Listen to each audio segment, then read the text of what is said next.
What's up guys, my name is Brandon and today we're going to be running a speed test between the brand new 2018 iPhone XR and 2016's iPhone 7 Plus. We're going to be doing app launching tests, boot up tests, web browsing tests, and more in this video. So like always, let's go ahead and lay down the specs of each device just so we know what we're dealing with here. So of course, we have the brand new iPhone XR here, which has Apple's new A12 Bionic chip and 3 GB of RAM. Meanwhile, over here on the left, we have the 2016 iPhone 7 Plus, which has Apple's A10 Fusion chip and also 3 GB of RAM. So the chipset in the iPhone XR is 2 generations newer than it is in the iPhone 7 Plus here. So let's see how big of a difference that makes when it comes to a speed test. And both of these devices are running the latest version of iOS 12.1. So we're gonna go ahead and shut both of them down and do a quick boot up test first. All right, so the iPhone XR just got its first loss in the boot up test to the iPhone 8 Plus in my previous video, which if you haven't watched that, check it out in the cards right now. But let's go ahead and see if the iPhone 7 Plus can beat the iPhone XR on a boot up test in 3, 2, 1.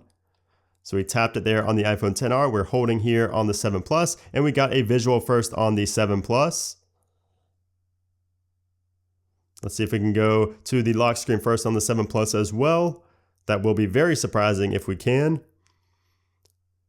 Still the same on both, and the 7 Plus beat the XR on the boot up test by about a second and a half. So very interesting that the iPhone 8 Plus and the iPhone 7 Plus beat the iPhone XR, but the iPhone XS or the Note 9 did not beat the iPhone XR on the boot up test. All right, so now that we're on the lock screen, let's see which one can get to the camera first on the lock screen. Let's see which one actually focuses first in 3, 2, 1. And the XR definitely won there. We're still waiting on the focus ring here on the iPhone 7 Plus. So I guess we're not going to get it there. That was really hard to tell. So let's go ahead and do that one more time.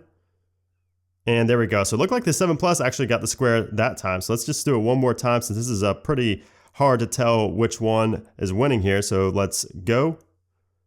And the XR there as well. So it's looking like the iPhone 7 Plus is just having trouble focusing. I know it's a black screen, but you can usually focus. Let's just do it one last time.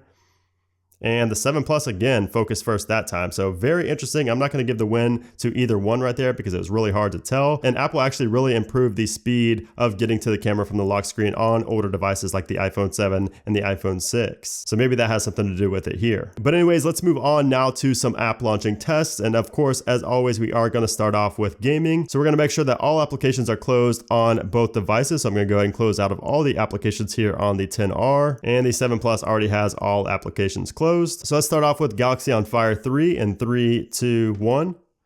Press at the exact same time. And we have a visual first, of course, on the iPhone XR, but not by much at all. It's about neck and neck here, like not even a second difference between the two right now. And we did get to that loading screen a little bit quicker there on the XR. And wow, this is extremely close. Look at this. The iPhone 7 Plus is pretty much performing the exact same as the XR here. The XR was behind a little bit in the beginning, but now it's exactly the same as the XR. The 7 Plus, I should say, was a little bit behind, and now it's the same. So very interesting result there on the very first game we open. Now let's do Asphalt 9. Press at the same time once again. And they look like the 7 Plus actually got to that black screen first. Let's see which one can actually get to the actual in-game screen first. So it's still even right now. It looked like the 7 Plus did have a little advantage, but no, the XR takes it there at the end. Now let's do Fortnite in 3, 2, 1. This will be a very interesting result here as well because the XR has just been killing every phone in Fortnite. So it's continuing that domination here against the 7 Plus. You can see we're still on this screen here on the 7 Plus. It's just taking a big lead here in Fortnite, the XR is. So there we go, all the way through that blue screen on the XR. We're still there on the iPhone 7 Plus. So yeah, the iPhone XR definitely won here with Fortnite. It continues to just reign terror on every other phone. It's just dominated every other phone, especially in Fortnite. Now let's do PUBG in 3, 2, 1. This will be a very interesting one as well. In the 7 Plus, we have a visual on first. So let's see if it can continue that. Nope, the iPhone XR quickly put those claims to rest. So we're gonna check for an update on both.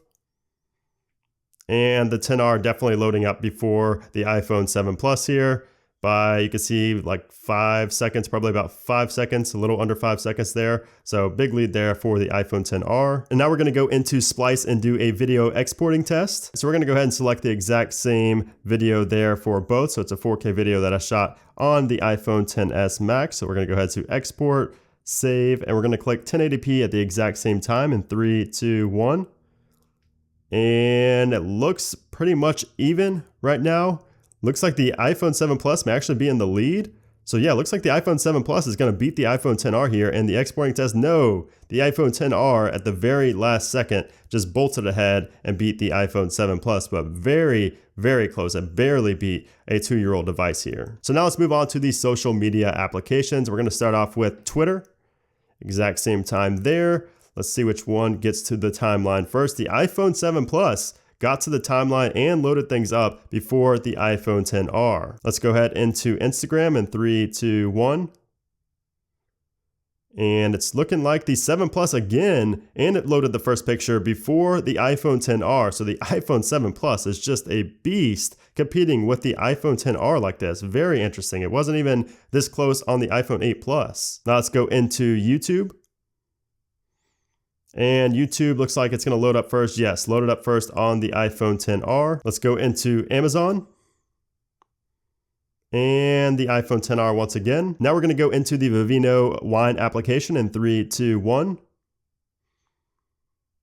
And this one's going to go to the iPhone 7 Plus again by like at least a second, maybe 2 seconds there. It beat the XR. So super interesting how much of a beast the iPhone 7 Plus is still in 2018 going into 2019. Let's go ahead and open up shortcuts in 3, 2, 1. Shortcuts, and once again, the iPhone 7 Plus beat the iPhone XR here. Now let's go into the camera and see which one gets that square focus ring first in 3, 2, 1. And we got the focus ring there on the iPhone XR by a long shot over the iPhone 7 Plus here. And actually one thing I want to check if we go back into Twitter here, if we go to a tweet and go to the share button right here, I want to see which one brings up the share sheet first. So let's press this in 3, 2, 1, 3, 2, 1. And it looked like the 7 Plus actually loaded up the share sheet before the iPhone XR there. Let's try that one more time. Yes, the iPhone 7 Plus loads up the share sheet before the iPhone XR. Super impressive. That's one thing I always like to test on the older devices is the share sheet because it did used to lag a lot before iOS 12. It's awesome that Apple is still looking out for those older devices and still fixing things and improving the performance of older devices. And that was one of the key things that they improved with iOS 12. All right, so now let's test the RAM on both of these. They do both have 3 gigabytes of RAM, so I'm not expecting too big of a difference here. But let's go back into all these games once again. Let's start with Galaxy on Fire 3, and we have a possible relaunch here on the iPhone 7 Plus, but not on the iPhone XR. So it's looking like it's just frozen right here on the 7 Plus. So yes, we do have a relaunch on the iPhone 7 Plus there. The win here in RAM definitely goes to the iPhone XR, at least for the first application. Now let's go into Asphalt 9 once again. And once again, we have a relaunch here on the iPhone 7 Plus and a full relaunch on the iPhone 7 Plus. It looked like we had a little mini relaunch there on the iPhone XR. Once again, the XR wins there. Let's go into Fortnite. And looks like we're not going to have a relaunch on either one, which is great. Let's do PUBG. And no relaunch on either one there as well. Let's go back to our social media application. So Twitter, no relaunch there. Let's go into Instagram. No relaunch there either. YouTube, no relaunch for either there. Amazon, nothing there. And we'll do Vivino as the very last one here. And no relaunch for either there as well. So yeah, not much of a difference there in the RAM, but the iPhone XR definitely did win there from the first 2 applications alone. So now let's do a web browsing speed test here. We're going to go to producthunt.com in 3, 2, 1. And the XR is going to load up first over the iPhone 7 Plus. Now we're going to go to techcrunch.com in 3, 2, 1. And the iPhone XR once again beat the 7 Plus. And finally, we're going to go to espn.com in 3, 2, 1. And the XR once again, let's see, fully loaded. Yes, the XR once again over the iPhone 7 Plus. So an easy win there for the XR when it comes to web browsing speeds. And now, like I always like to do, let's run a quick speed test. We're running on the same 5 gigahertz Wi-Fi network. We're going to run it first here on the iPhone XR, see what kind of speeds we're getting, and then compare that to the iPhone 7 Plus speeds. All right, so we got a 151.1 in the download and a 9.96 on the upload. Now let's run it here on the iPhone 7 Plus, and we get a 147 download and an 11.3 upload here on the iPhone 7 Plus. So the iPhone XR wins in download, but the iPhone 7 Plus is going to take the upload speed win here. And finally, we're going to finish things off with an Antutu benchmark test here. It's going to run through a bunch of different CPU and GPU tests. You can see the difference in scores right there. We'll see if that remains. We're also going to see which one finishes first and by how much of a margin. All right, so we're going to click on test again at the same time in 3, 2, 1. All right, so we press it at the exact same time, and we'll be back once this does finish. All right, so we are on the QR code test, which is the final test here for the iPhone XR. So you can see we're wrapping up here at 98%, and we are just now getting to the QR code test here on the iPhone 7 Plus. So definitely a big lead here for the XR as expected. I'm sure the score is going to reflect that as well. You can see there we finally got to the screen, and we got a score of 341, 317, and we are just now finishing up here on the iPhone 7 Plus, and we just finished up there a good 30 seconds behind the iPhone XR with a score of 172, 485. And if we go into the score, you can see how they break down for CPU, GPU, UX, and memory. So yeah, there you have it, guys. That is a speed test between the 2016 iPhone 7 Plus, which is a beast of a phone, I must say, against the new 2018 iPhone XR. Let me know down in a comment below which device you think won this test, and even if you don't think that the iPhone 7 Plus won this test, at least give it credit for really keeping up with a brand new iPhone XR with a chip that's 2 generations newer on the XR. So it's just so impressive how great the iPhone 7 Plus still runs in 2018 and going into 2019. So yeah, if you guys enjoyed the video, make sure to give it a thumbs up. Also make sure to subscribe for a lot more speed tests. I'll also be doing more coverage on the iPhone 7 Plus in the future as well. So thanks again for watching, guys, and I'll see you soon.